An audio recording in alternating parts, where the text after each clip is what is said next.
నమస్తే. కరీంనగర్ కార్పొరేషన్ ఎన్నికల్లో భాగంగా ప్రస్తుతం మనం 29 డివిజన్ కిసాన్ నగర్ లో ఉన్నాం.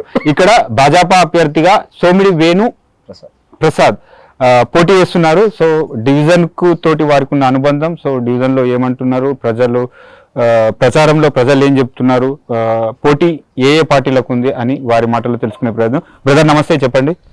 నా పేరు సోమిడి వేణు ప్రసాద్, బీజేపీ ఎస్సీ మోర్చా జిల్లా అధ్యక్షుని. ప్రజెంట్ నేను భారతీయ జనతా పార్టీ తరఫున 29వ డివిజన్ నుంచి కంటెస్ట్ చేయడం జరుగుతూ ఉంది. గత ఎన్నికల్లో నేను పోటీ చేసినాను, అతి తక్కువ ఓట్లతో ఓడిపోవడం జరిగింది. అప్పుడు ఏంటంటే టీఆర్ఎస్ ప్రభుత్వం అధికారంలో ఉండి డెవలప్ చేస్తారనే ఉద్దేశంతో టీఆర్ఎస్ ప్రభుత్వానికి ప్రజలు పట్టం కట్టారు. కాకపోతే ఇక్కడ ఉన్న అభ్యర్థి 2 సార్లు కార్పొరేటర్గా పనిచేసి ఇప్పటికీ 11 సంవత్సరాలు ఎటువంటి డెవలప్మెంట్ లేదు. ఎందుకు గల్లీలు ఎందుకు ఇంత దూరం? ఆయన కార్పొరేటర్ ఎక్కువ, ఎమ్మెల్యేకి తక్కువ. కార్ల నుండి కిందికి దిగాడు, ఏసీ లేకపోతే బతకలేడు.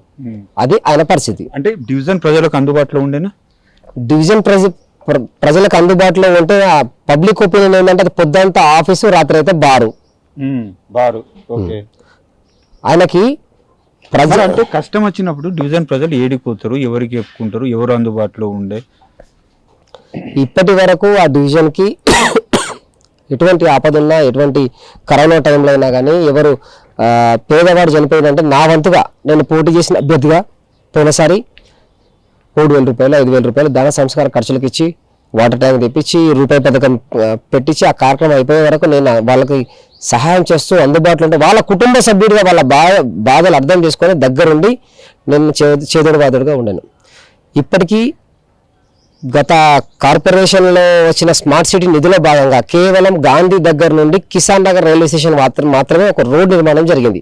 అది కూడా మా సెంట్రల్ గవర్నమెంట్ మోడీ గారి ప్రభుత్వం ఇచ్చిన నిధులతోనే మెయిన్ రోడ్ మాత్రమే నిర్మాణం జరిగింది. ఆ మెయిన్ రోడ్కి అనుసంధానంగా ఉన్న ఏదైతే 20 ఫీట్ రోడ్, 30 ఫీట్ రోడ్ ఉంటుందో ఒక్క రోడ్డు లేదు.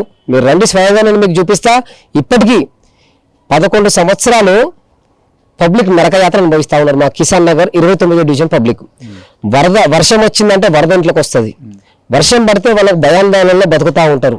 ఇంట్లోకి వరద నీళ్ళు రావడం వల్ల బియ్యం తడిసిపోతాయి, పుస్తకాలు తడిసిపోతాయి, పిల్లల సర్టిఫికేట్స్ తడిసిపోతాయి. చాలా ప్రాబ్లమ్స్ ఫేస్ చేసినాం ఇప్పటి వరకు. కానీ ఇక్కడ ఈ 11 సంవత్సరాల పాలనలో కార్పొరేటర్ టీఆర్ఎస్ పార్టీయే, మేయర్ టీఆర్ఎస్ పార్టీయే, ఎమ్మెల్యే టీఆర్ఎస్ పార్టీయే, మంత్రి టీఆర్ఎస్ పార్టీయే, ముఖ్యమంత్రి టీఆర్ఎస్ పార్టీయే. కాకపోతే ఈ చాతగాని దద్దమ్మ కార్పొరేటర్ ఒక్క పని చేయలేదు. గత కార్పొరేటర్ గురించి మాట్లాడుతున్నాం. చాతగాని దద్దమ్మ ఎటువంటి పనులు చేయలేదు. అది కాకుండా దళిత బంధు ఇప్పిస్తానని చెప్పి ఒక్కొక్కరి దగ్గరికి 2 లక్షలు 3 లక్షలు లక్ష రూపాయలు వసూలు చేసుకున్న వైనం. ఇప్పటికి 3-4 సంవత్సరాలు అవుతుంది దళిత బంధు ఇంప్లిమెంట్ అయిన తర్వాత నుంచి ఇప్పటి వరకు అప్పులను మొత్తం తిరిగి చెప్పులు అరుగుతున్నాయి తప్ప వాళ్ళకు 1 రూపాయి ఇచ్చింది లేదు. పేదవాడు దాదాపుగా 29వ డివిజన్ అంటేనే బడుగు బలహీన వర్గాలు. ఎమ్మెల్యే కూడా స్థానికంగా ఎమ్మెల్యే కూడా బీఆర్ఎస్ పార్టీకి చెందిన గంగుల కమ్మకర్ గారే ఉన్నారు కదా. సో అంటే ఎట్లా ఇప్పుడు ఈ రిపోర్ట్స్ ఏం పోతలేవు మరి ఇంత అన్యాయం జరుగుతున్నప్పుడు? ఇక్కడ పబ్లిక్ ఎవరిని ఎమ్మెల్యే గారి దగ్గరికి ఈ సమస్యలు తీసుకోపోనియరు, కలవనివ్వరు. ఆయన ఎవరైనా పబ్లిక్ ని పోతే నువ్వు నాకు చెప్పకుండా ఎట్లా పోయినావని చెప్పి ఎమ్మెల్యే గారి ముంగటే ఒక సమస్య పరిష్కారం కోసం వాళ్ళ దృష్టి తీసుకపోతే తన ముందే వాళ్ళు ఆడవాళ్ళని గదిరిచి పెట్టిన సంఘటనలు కూడా జరిగినాయి. ఈ దళిత బంధు, గృహలక్ష్మి, గృహజ్యోతి కోసమని టీఆర్ఎస్ ప్రభుత్వంలో ఒక 3 లక్షల రూపాయలు కేటాయిస్తే అందులో నుంచి 30,000 అందరికీ ప్రభుత్వ ఉద్యోగాలు, మున్సిపల్ నౌకర్లు పెట్టిస్తా అని చెప్పి డబ్బులు వసూలు చేసుకున్నాడు. పబ్లిక్ ఏంటంటే ఆయన ఒక కార్పొరేటర్, మనం ఎదురు తిరిగితే మాకు ఇబ్బంది అయితే భయాందోళనలో ఉండే ఇప్పటి వరకు. ఇంకొక 4 రోజులలో మా సంజయ్ అన్న గారి ఆశీర్వాదంతో, మోడీ గారు ఇస్తున్న నిధులతోనే పబ్లిక్ ఒక ఆశ కలిగింది. పైన ఇచ్చేది మోడీ, తెచ్చేది సంజయ్ అన్న. మరి మనకు అందుబాటులో పనిచేసేటోడు ఒకటి ఉండాలి కాబట్టి సోమిడి వేణు బీజేపీకి మద్దతు తెలుపుదామని చెప్పి పబ్లిక్ అంతా డిసైడ్ అయ్యారు. ఈసారి వారు 1 సైడే ఉంటుంది. టీఆర్ఎస్ పార్టీకి, కాంగ్రెస్ పార్టీకి డిపాజిట్ దక్కితే వాళ్ళ అదృష్టవంతులు. డిపాజిట్ దక్కితే వాళ్ళ అదృష్టవంతులు. నా ప్రజలు, నా కిసాన్ నగర్ చెందిన ఓటరు మహాశయులందరూ గతసారి నాకు 1 రూపాయి తీసుకోకుండా 1100 మంది ఓటేసారు నాకు. వాళ్లకు ఈ జన్మంతా రుణపడుంటా. ఈసారి కూడా నా కిసాన్ నగర్ ప్రజలకు అందరికీ, అక్క చెల్లెలకు, అన్నదమ్ములకు అందరికీ పాదాభి వందనాలు చేస్తూ ఒకటే అడుగుతున్నా, అమ్మా మీకు సేవ చేసేవాడిని, మీరు ఫోన్ చేస్తే అందుబాటులో ఉండేవాడిని, మీ కాలుకు ముళ్ళు గుచ్చితే ఉరికొచ్చి తీసేవాడిని, ఎటువంటి సమస్య ఉన్నా పరిష్కారం దిశగా పనిచేసేటోని, ఈ రోడ్లు లేవు మోర్లు లేవు అంటే నేను పొర్లు దండల ప్రోగ్రాం చేసి ఆ సమస్యని అధికారుల దృష్టికి తీసుకుపోయిన తర్వాత మా సంజయ్ అన్న కలెక్టర్ గారితో కమిషనర్ గారితో మాట్లాడి ఆ సమస్య పరిష్కారం దిశగా పోయి ఒక రోడ్డు డ్రైనేజ్ ఇప్పుడు కంప్లీట్ అయింది. ఎలక్షన్ కోడ్ అయిపోయిన తర్వాత వెంటనే ఒకటి 50 లక్షల రోడ్డు ఉంది, ఒకటి 10 లక్షల రోడ్డు ఉంది.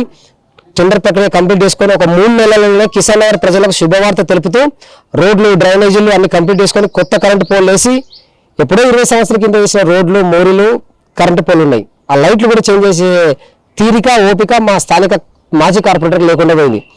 ఈ 13 తారీఖు తర్వాత కొత్తగా మా మున్సిపల్ మేయర్ గారి ఆధ్వర్యంలో నేను నా వంతుగా కిసాన్ నగర్ సంబంధించి ఎటువంటి చిన్న పనైనా అశ్రద్ధ వహించకుండా పనులన్నీ పూర్తి చేస్తానని చెప్పి బీజేపీ తరఫున పోటీ చేస్తున్న నాకు మద్దతు తెలిపి 28వ డివిజన్ అత్యధిక మెజార్టీతో గెలిపేయాలని కోరుతా ఉన్నా.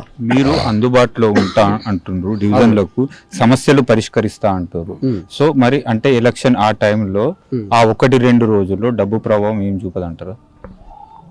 కిసాన్ నగర్ ప్రజలకి నేను ఒక 6 నెలల నుంచి ఒక ఆఫీస్ ఓపెన్ చేసుకొని వాళ్ళందరికీ ఎటువంటి పనున్నా నేను పని చేసి పెడతా ఉన్నా. వాళ్ళకి కావాల్సింది డబ్బులు కాదు, పని చేసేవాడు కావాలి. ఆపద కాలంలో అన్నా తమ్మి అంటే ఉరికొచ్చేవాడు కావాలి. అటువంటి సోమిడి వేణు అనేటి వాడు వాళ్ళ ఇంట్లో మన ఇంట్లోకి పోయి పని చేసేటోడు, వాళ్ళ మనసు గెలుచుకున్నవాడు సోమిడి వేణు. ఈసారి బంపర్ మెజార్టీతో 29వ డివిజన్లో బీజేపీ విజయదుందుబి మోగిస్తుంది. ఎట్లా ఉంది కార్యకర్తల సహకారం ఎలా ఉంది? మా బీజేపీ కార్యకర్తలు అందరి సహకారం ఉంది. మన ఏబీపీ నుంచి పనిచేసిన ప్రమోద్ అయిన మిగతా వాళ్ళందరూ కూడా ఎల్లవేళ్ళ అందుబాటులో ఉంటున్నారు. వాళ్ళ వంతు సహకారం అందిస్తున్నారు. వాళ్ళందరి సహకారంతో ఈసారి ఘన విజయం సాధించబోతున్నాం. పక్కా.